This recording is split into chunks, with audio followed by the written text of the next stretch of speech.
Fala galera, professor Ricardo Barrios, primeiro e único diretamente aqui do AlphaCom. E agora, meu aluno, finalizando a lei de improbidade administrativa, já com a devida atualização de 2021, ou como estão chamando, a nova lei de improbidade administrativa.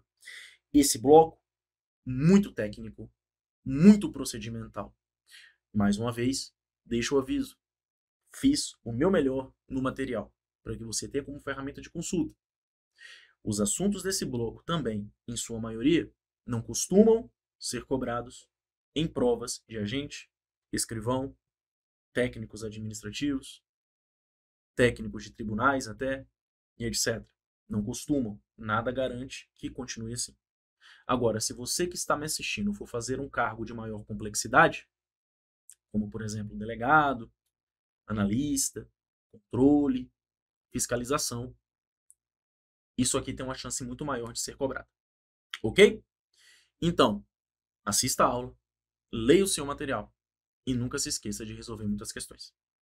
Então é isso. Sem mais delongas, vamos junto, vem comigo e vem para a tela. Beleza. Vamos falar então, começando, né, com o acordo de não persecução civil, uma das inovações aí do pacote anticrime, né, que foi, logicamente, mantido aí nessa nova lei de improbidade administrativa. Esse acordo de não persecução tem por finalidade impedir o início de uma ação civil pública por ato de improbidade administrativa, mediante a aceitação de algumas condições e aplicações de sanções a agentes responsáveis pelas práticas dos supostos atos, como forma de tornar mais célere e efetiva a reparação do dano causado ao erário. Meu aluno, basicamente é o seguinte: tu fez um ato de improbidade administrativa, né? Fiz não. Rapaz, tu fez. É, velho, fiz merda. Bora fazer um acordo então, pô. Pra não ter que fazer essa ação toda, se vai se dar mal. Vamos fazer assim? Paga uma multa de tanto, vou suspender seus direitos políticos aqui por um tempinho. Fica melhor pra todo mundo. Aceita? Ó, irmão, aceito. Então, já falou, toma aqui suas penalidades, encerra o negócio. É isso. O acordo de não persecução civil é um acordo para impedir que a ação de improbidade administrativa vá à frente. Ok? E quais são os resultados esperados desse acordo? O integral ressarcimento do dano, a reversão à pessoa jurídica lesada da vantagem devida obtida, ou seja, que você ressarça todo o dano que causou, que você devolva a quem você roubou tudo que você roubou, ok? Basicamente isso. Fez isso? Tá bacana o acordo. Requisitos para a celebração do acordo. Deve-se ouvir o sujeito passivo. Se você chegar no sujeito passivo, né, no ente federativo lesado, e falar, olha, vou fazer o acordo, né? O Ministério Público, quem quer que seja propor. O cara fala, não, eu quero investigar esse cara, eu quero que esse cara se leia que ele foi sacana. Aí você segue a ação, tá? Mas se ele falar, não, eu aceito um acordo, manda ver. Suave. Então tem que ouvir a entidade envolvida. O MP deve aprovar a celebração do acordo em até 60 dias. Você vê que os prazos na lei de improbidade administrativa são muito tranquilos, né? 30 dias a petição está em devida forma, 90 dias para uma solução consensual, 60 dias para persecução civil, 5 dias para a oitiva do réu, né? Então são poucos prazos e prazos inteiros, assim, né? 30, 60, 90, 5, é mais fácil de você lembrar. E esse acordo deve ser homologado judicialmente. Importante, essas condições são cumulativas, ou seja, as três têm que ser respeitadas, tá bom? Outras disposições sobre o acordo. A celebração do acordo considerará a personalidade do agente, a natureza, as circunstâncias e a gravidade do ato, a repercussão social do ato de improbidade e as vantagens da rápida solução do caso. Por quê? Para não ser leviano. Às vezes é um ato, um escândalo, o cara roubou pra caramba, não tem acordo nesses casos, né? Outra coisa, vai ser mais rápido se fizer o acordo? Vai, então bora fazer. Foi um ato de improbidade médio para grave, dá para fazer? Então bora fazer. Então tudo isso vai ser considerado no acordo, tá bom? Para fim de apuração do valor do dano, deverá ser escutado o Tribunal de Contas, e o Tribunal de Contas tem um prazo de 90 dias para se manifestar, mais um prazo inteiro aí, 90 dias. Quanto ao momento do acordo, esse pode ser no curso da investigação, no curso da ação de improbidade ou no momento da execução da sentença. Sentença, né? Sentença, ou é sentença? Sentença. Olha eu aqui errando coisa no slide. Pelo amor de Deus, que feio. Sentença. Ok? Tranquilo? E também não sou professor de português. Às vezes acontece. Show de bola. Galera, ou seja, basicamente, funciona da seguinte forma. Tá investigando a ação. O cara pode falar, não, mano, vamos celebrar o acordo. Tá no curso da ação. O cara fala, vamos celebrar o acordo. Vai dar a sentença, o juiz fala, e aí, meu irmão, você quer a sentença ou quer um acordo? Então, dá todas as chances pro cara fazer o acordo, entendeu? Importante, as negociações para a celebração do acordo ocorrerão entre o Ministério Público de um lado e o investigado ou demandado e seu defensor de um outro lado. Então, o acordo é entre o Ministério Público e o réu de maneira geral. Ficará impedido de celebrar novo acordo pelo prazo de 5 anos aquele que descumpriu o acordo. Então, um acordo foi isso. O cara descumpriu o acordo, ele vai ficar impedido por 5 anos. Porque esse acordo é uma facilitação, é uma confiança da administração pública ao réu, né? Se o cara descumprir o acordo, ele tem que ter uma penalidade, então ele vai ser impedido de celebrar novo acordo no prazo de 5 anos.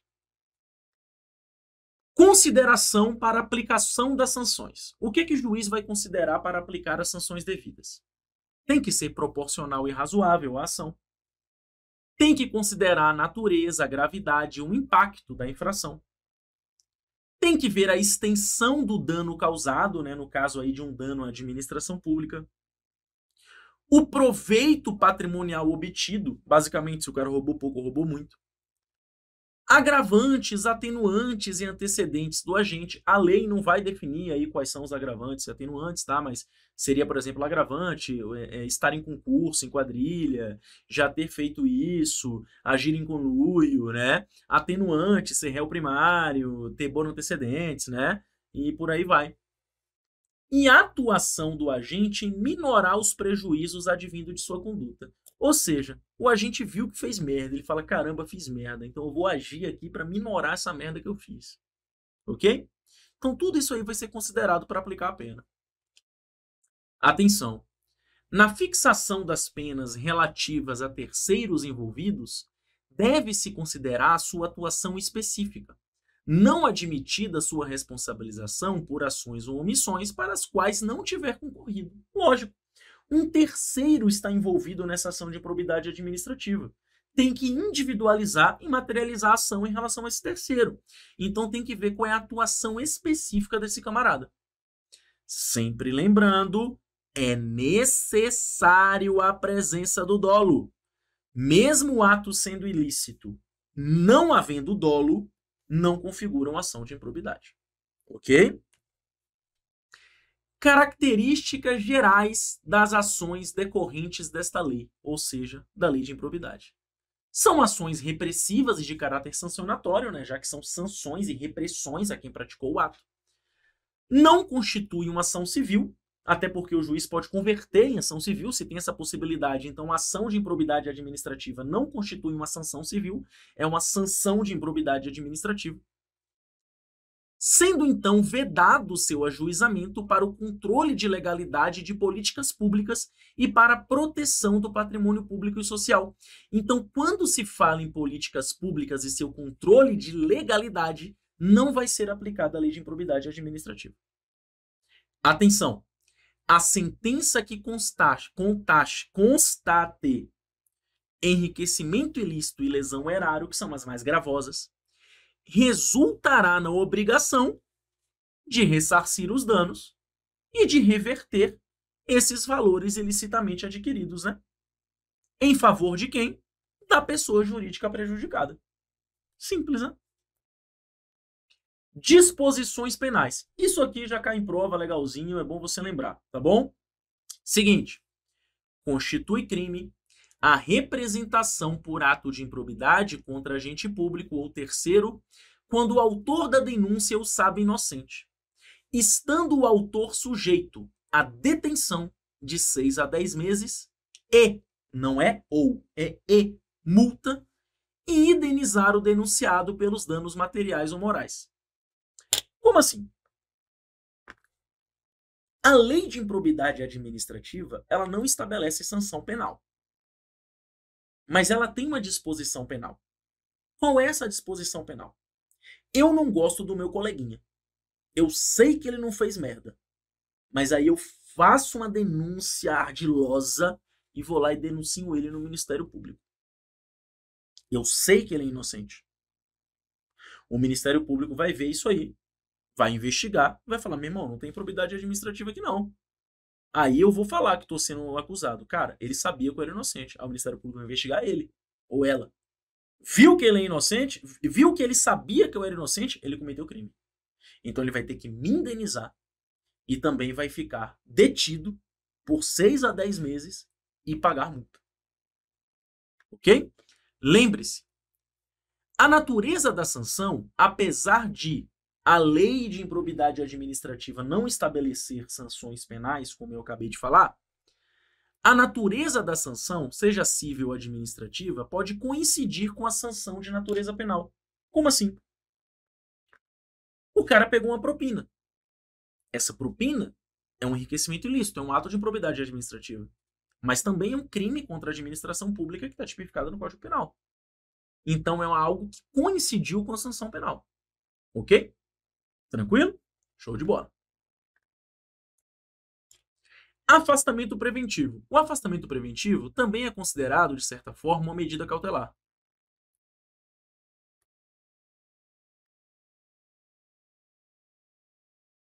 O que é esse afastamento preventivo? Basicamente é o seguinte, o cara está sendo investigado, só que o cara é influente, ou o cara é casca grossa, vai tumultuar a porra toda. Aí a administração pública pensa o seguinte, olha só, cara, é melhor para o curso dessa investigação que esse cara seja afastado do cargo. Fique em casa bonitinho. Só que quem decide isso é a administração, né? No caso ali, né, vai ser quem está ali na ação da improbidade administrativa. Ou seja, no afastamento preventivo, se mantém a remuneração do agente. Então é só em último caso. Tá? É a administração falando, meu irmão, não dá. Fica em casa aí, fica afastado, a gente vai te pagar bonitinho até a gente acabar aqui de realizar essa investigação. Ok? Tranquilo? Show de bola. Importantíssimo, e mais uma vez eu vou usar uma comparação. A lei antiga não definia prazo para esse afastamento preventivo. Então deixava um prazo em aberto. Essa lei define um prazo. Que prazo que essa lei define? Prazo de até 90 dias, podendo ser prorrogado por igual período, desde que de forma motivada. Então, o prazo é de 90 dias, podendo ser prorrogado desde que forma motivada. Por não ser penalidade sim medida cautelar, se mantém a remuneração do agente. Né? Extensão das sentenças. Isso aqui é mais velho que andar para frente, mas não custa a gente repetir. Até porque tem um detalhe muito interessante aqui. O que acontece? Nós sabemos que as sentenças elas são isoladas e cumulativas entre si. Então elas vão andar em suas devidas esferas ou instâncias. Certo? Quando que uma absolvição na esfera penal escorre para a esfera da improbidade administrativa? Quando é constatado uma inexistência de fato ou uma negativa de autoria. Como assim? O cara foi lá e pegou propina. De novo esse exemplo. É um ato de improbidade administrativa e também é um crime contra a administração pública. Então o cara vai estar sendo processado por improbidade administrativa aqui e vai estar sendo processado aqui na esfera penal por crime contra a administração pública, além de estar sendo processado por um processo administrativo disciplinar na esfera administrativa, né, dentro ali de sua entidade. Aí na esfera penal, se vê o seguinte, cara, não foi você, foi outra pessoa. Se prova isso. Ou seja, negativa de autoria, não foi você. Se teve essa negativa de autoria, as outras ações caem. Por quê? Não foi você. As outras ações caem. Inexistência de fato. No curso da investigação, acha os R$ 500 que estava ali no envelope. Ou seja, o cara não pegou a propina. Ele falou o tempo todo, eu não peguei, não peguei, não peguei. Ele só tinha guardado e não acharam. Inexistência de fato. Inexistência de fato. Acaba as outras ações.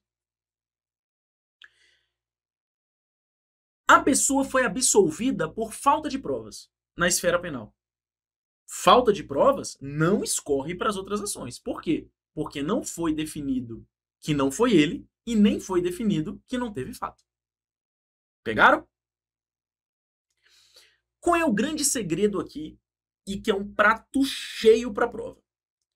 Até então, isso valia para absolvições na esfera penal. E era muito claro falar esfera penal. Isso acontece no processo administrativo, na Lei 8.112, acontecia na Lei de Improbidade, acontecia em tudo que é lugar. A nova Lei de Improbidade amplia esse conceito, porque ela vai falar o seguinte: ações civis e penais. Quando em uma ação civil for concluída a negativa de autoria ou concluída a inexistência da conduta ou fato, essas conclusões na ação civil também escorre acabando com as outras ações da forma que eu estava explicando. Antes era só nas penais, agora é civis e penais. Muita atenção. Por fim, as sanções eventualmente aplicadas em outras esferas deverão ser compensadas com as sanções aplicadas nos termos da Lei da Improbidade Administrativa. Aliviou, né? Digamos que na esfera penal o cara pague 300 mil de multa. Na improbidade administrativa tinha que pagar 1 milhão. Não vai ser mais 1 milhão, vai ser 700 mil. Entendeu? Deu uma aliviada, né? Pô, muita corrupção. A corrupção acabou, né? Então, pô, vamos dar uma aliviada. Né? Atuação do Ministério Público. O Ministério Público ele vai atuar de ofício, a requerimento de autoridade ou mediante representação. Ou seja, ele pode iniciar uma apuração de improbidade administrativa por ele próprio, de ofício. Uma autoridade, o presidente de uma autarquia, o presidente de uma Câmara de Vereadores, o presidente de uma entidade, de um órgão, entidade, uma autoridade, pode requerer ao Ministério Público que inicie essa apuração, ou o Ministério Público ele pode atuar mediante uma representação. Nesses sentidos, o Ministério Público ele poderá instaurar um inquérito civil, um procedimento investigativo, bem como requisitar a instauração de um inquérito policial, já que o Ministério Público ele funciona como fiscal da atividade policial, né? Então ele tem esse poder de requisitar a instauração de um inquérito policial. Prescrição. Meu aluno, sobre prescrição, aumentou demais as previsões. Antes eram menores, agora tá chato. Aumentou muito. Então vamos ter uma atençãozinha aqui para fechar isso aqui com chave de ouro. Comecei aqui com a súmula. Súmula 634.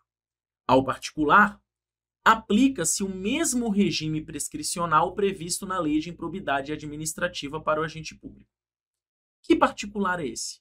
Aquele que induziu, concorreu ou se beneficiou. Para ser bem sincero, a nova Lei de Improbidade Administrativa, ela suprime o induziu. Ela vai colocar só o concorreu ou se beneficiou. Ok? É um detalhezinho que a gente pode dar uma atenção. Prazo prescricional. Antes, mais uma vez eu estou utilizando antes, era 5 anos. Agora é 8 anos. Contados da ocorrência do fato, quando o fato se torna conhecido, ou da interrupção de um fato permanente. O cara vem fazendo sempre, ele parou aqui. Aí daqui começa a contar a prescrição. O que é a prescrição? É o direito da administração pública investigar aquilo ali. Então a investigação pública descobriu que nego pegava propina hoje e passou 10 anos sem investigar, prescreveu, meu irmão. Vida que segue. Suspensão do prazo prescricional. Aqui começa a chatices. Quando se instaura um inquérito civil ou um processo administrativo, o prazo prescricional é suspenso. Para quê? para esperar o inquérito civil ou o processo administrativo acabar. Essa suspensão é de, no máximo, 180 dias corridos. Mais um prazinho aí para vocês. Prazo para apuração do ato de improbidade. Esse inquérito civil será concluído no prazo de 365 dias corridos. Veja que é um prazo maior do que a suspensão da prescrição. Então não confunda, leve para a prova do jeito que as coisas são. Esse prazo ainda é prorrogável uma única vez por igual período mediante ato fundamentado, ou seja, pode demorar 2 anos para apurar um ato de improbidade. E encerrado o prazo de 365 dias corridos ou a sua prorrogação, a ação deverá proposta. Ou seja, meu aluno, só a investigação pode demorar 2 anos. Pode ou não? Ok? Tranquilo? Show de bola. Encerrado o inquérito, ação proposta no prazo de 30 dias. Interrupção do prazo prescricional. Meu aluno, antes de tudo, não confunda. Interrupção é uma coisa. Suspensão é outra. E acredite, tem examinador que tem pacto com Satanás que usa essa diferença na prova. Ok? Então, muita atenção. Suspensão é por instauração de inquérito civil ou processo administrativo. Fim. Por que é melhor decorar isso? Porque só tem um caso de suspensão. Você decora o caso de suspensão. O que não for suspensão é interrupção. Ok? Então, o que é que interrompe o prazo prescricional? Ajuizamento da ação de improbidade, publicação da sentença. Pela publicação de decisão ou acórdão do TJ ou Tribunal Regional Federal que confirma a sentença ou que reforma a sentença de procedência. Pela publicação de decisão ou acórdão do Superior Tribunal de Justiça que confirma o acórdão ou reforma o acórdão de procedência. E pela publicação de decisão de STF que confirma ou reforma. Perceba que essas 3 aqui é a mesma coisa, né? Só muda o órgão. Outras disposições sobre a prescrição. Interrompida a prescrição, ou seja, situações que interrompem o prazo prescricional.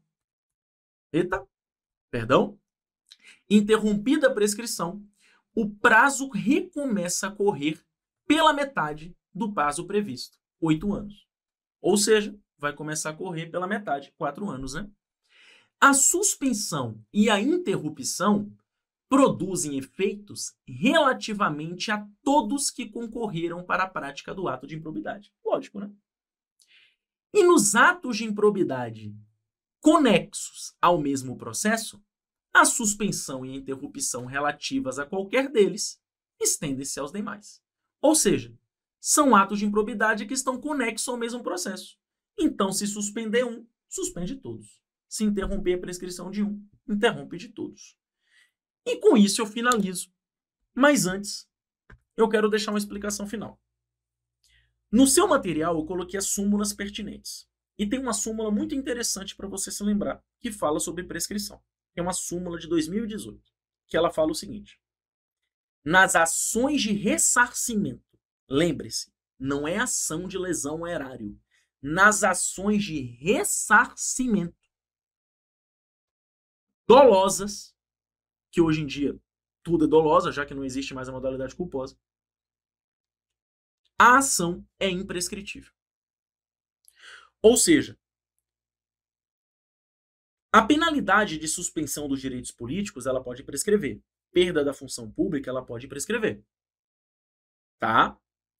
Proibição de contratar com o poder público pode prescrever. Mas a obrigação de você ressarcir a administração pública o dano que você causou, isso não prescreve nunca, não. Ok? Isso é imprescritível, desde que dolosa. Certo? Então, lembre-se disso. Meu aluno, finalizamos então essa nova lei de probidade administrativa e sempre se lembre, aulas são uma apresentação do conteúdo que eu tento passar da forma mais dinâmica possível, sem firulas, sem enrolações, focado em conteúdo. Mas o que vai fazer você passar na prova e aprender é assistir essa aula, ler o seu material, resumir o seu material, revisar o seu material e, principalmente, fazer questão. Ok? Então é isso, meu aluno. Encerrada a nova lei de improbidade. Com todo o meu coração. Muito obrigado por tudo.